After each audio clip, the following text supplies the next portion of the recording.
Welcome to the Mental Health Merienda, your snack-sized guide to mental health wellness. I'm Dr. Adeline Leon, licensed clinical psychologist specializing in neuropsychology. And I'm Michelle Young, licensed clinical social worker. So for today's episode, we wanted to start getting, doing a lot more of a deep dive into specific mental health diagnoses. So Adeline and I already have a video on managing depression. And also our first video that we ever did was about anxiety. So we'll definitely link those two videos below. But we wanted to go ahead and start a different mental health diagnosis, and one that is actually pretty popular on TikTok or on social media. We wanted to talk about obsessive compulsive disorder, or OCD. So OCD is sometimes overused or misused in society, just in, let's say, overall media. I think a lot of times you hear people say that, oh, I'm OCD because they're really neat or very organized, or they're just very particular about things. But when it comes to true OCD, it's not the same as being particular or clean. But what exactly is OCD, Michelle? So OCD is a mental health diagnosis in which people have obsessions that cause them distress or anxiety. And then in order to get rid of those unpleasant feelings, they feel driven to engage in compulsive behaviors. And those compulsive behaviors can provide temporary relief, but then the cycle starts again. So then they start feeling that distress or that anxiety. And then to get rid of that anxiety and distress, they engage in that compulsive behavior. They get that temporary relief, but it happens again. Again, the relief is temporary. So those compulsive behaviors don't end the thoughts and also the anxiety that comes with those distressing thoughts. Not permanently, just for the moment. Yeah. And interestingly, OCD affects about 2 to 3% of people here in the United States. Within adults, it's actually more common in women to have OCD than men. And then the average age of onset for OCD is about 19 years old. And then 50% of people with OCD begin to have symptoms in childhood and adolescence.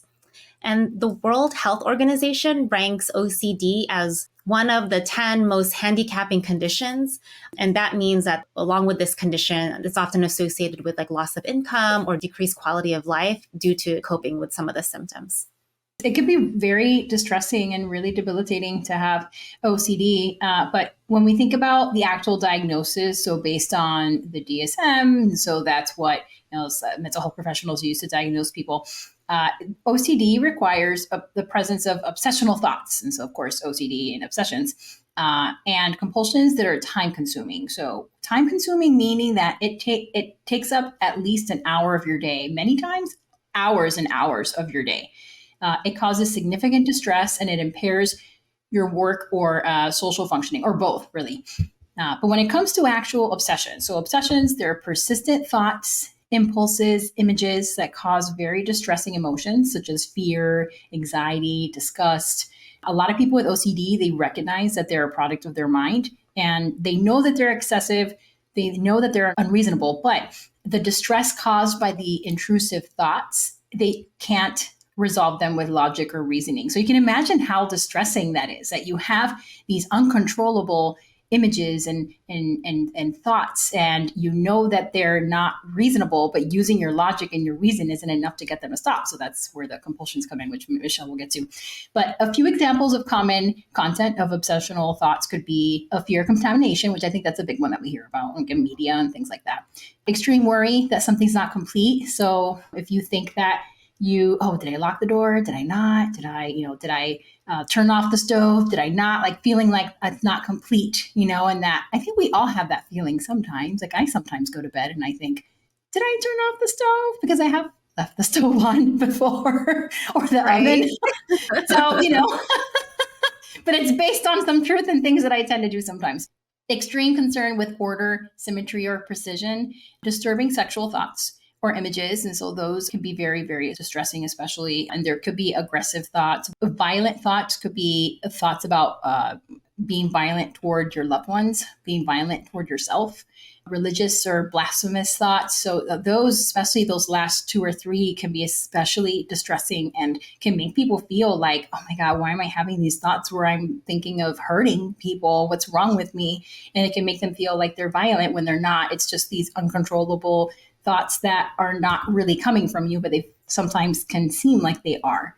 Yeah. And that's what makes it particularly distressing. And then also why it's really important that we don't misuse this diagnosis. But when you're having these like really distressing thoughts and you can't control your thoughts with logic and reason, like you were saying earlier, Adeline, and they just keep coming, I mean, it makes you feel really out of control, and it could be really scary. It could be a really scary feeling to not have control and then to have these distressing thoughts happen over and over again. Yeah. Yeah. Yeah. And so the other portion when it comes to OCD are the compulsions. So compulsions are repetitive behaviors or mental acts that a person feels driven to perform in a response to an obsession. So behaviors are typically prevent or reduce a person's distress related to the obsession temporarily. So we mentioned that earlier. It only provides temporary relief.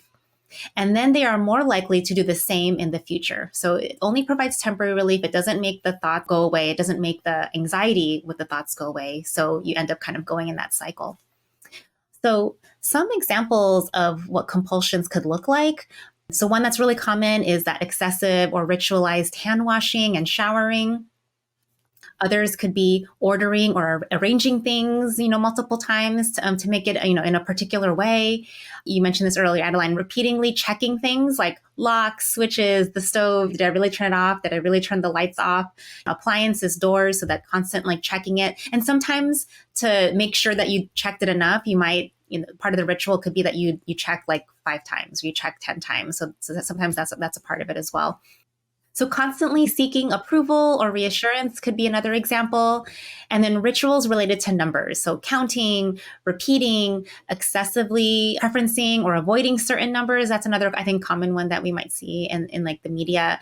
And then another one is that people with OCD might also avoid certain people, places, or situations because they know it's going to cause them distress or trigger an obsession or compulsion. So that's another added layer to why this can be really debilitating, is if you have to avoid like social situations and, that's going to, harm obviously like your relationships, or if you have to work, things like that. So that's where, again, the compulsions start to get in the way of your regular functioning. Yeah, and just full disclosure, and to kind of use an example from my own life about how you could have some features maybe that might seem OCD-ish, but it doesn't mean you have OCD. So with the counting, when I put on deodorant, I count up to the number 12 each time that I put on deodorant. And I just want to make sure it's completely even on each side. And why is it the number 12? I don't know, probably because of clocks. I don't know. But I've been doing that as far back as I can remember.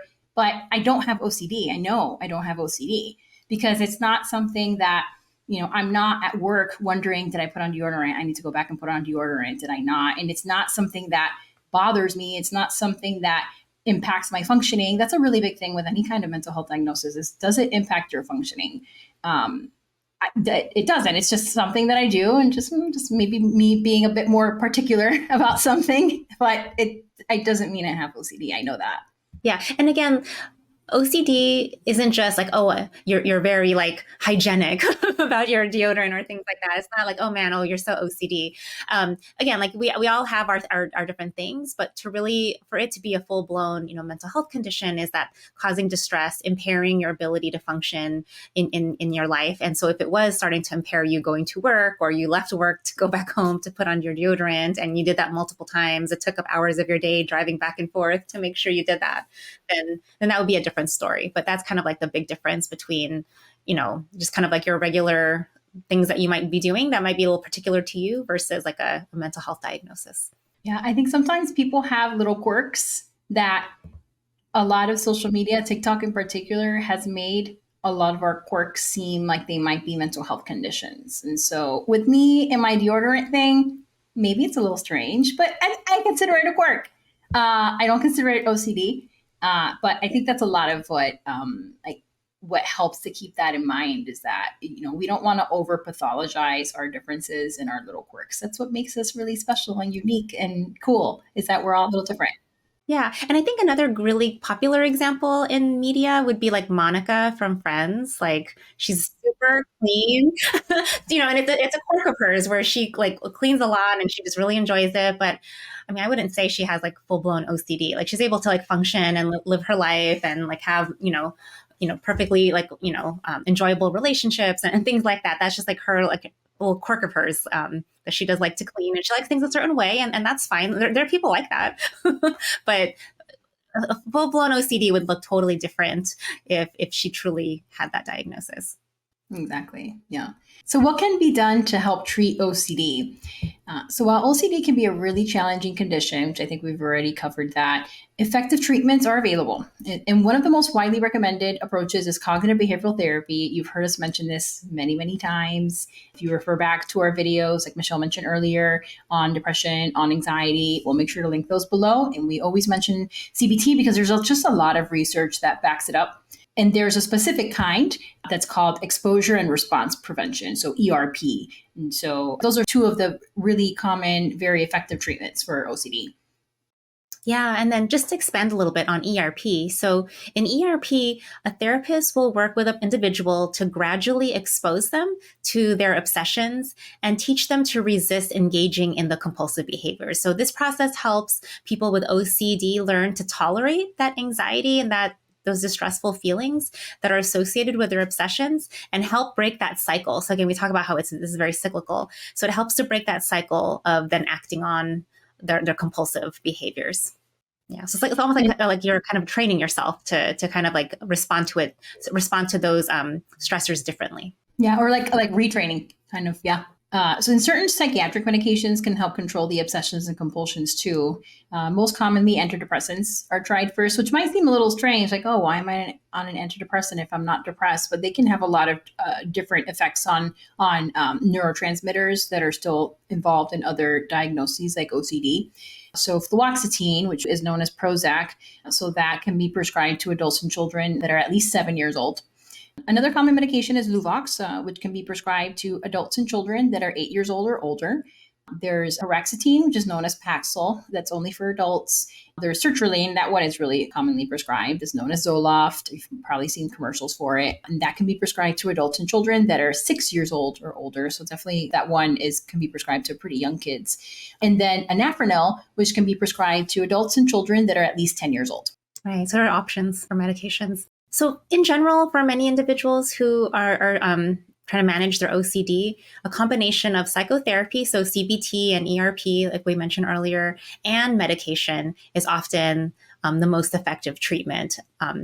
This way, this strategy, addresses the cognitive and the biological aspects of this disorder, and it helps to provide that relief from the obsessions and the compulsions, and also targeting those underlying causes. So, kind of like that, a well-rounded approach is to do both, is to do that psychotherapy as well as medication. I just wanted to add one thing too with medications and also with psychotherapy, which we've talked about these issues before.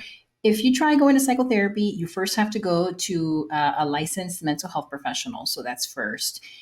So it could be licensed clinical psychologist like myself, could be an LCSW like Michelle. And then with medications, if you are placed on a medication and it doesn't seem to be working, you first have to give medications. Any psychotropic medications, they can take a few weeks. They often take a few weeks to really get in your system. So if you've been taking it for a week and you're not seeing any difference, don't stop taking it. Actually, you should never suddenly stop taking it. You always have to talk to your doctor because they often have to kind of bring you down from it. But you need to have some time and some patience and give it a few weeks to really kick in. And if a medication doesn't work, make sure that you discuss that with your doctor. And there are several, like I already went over just a few of them, a few of the different medications that can be prescribed. And so you have different options for medications.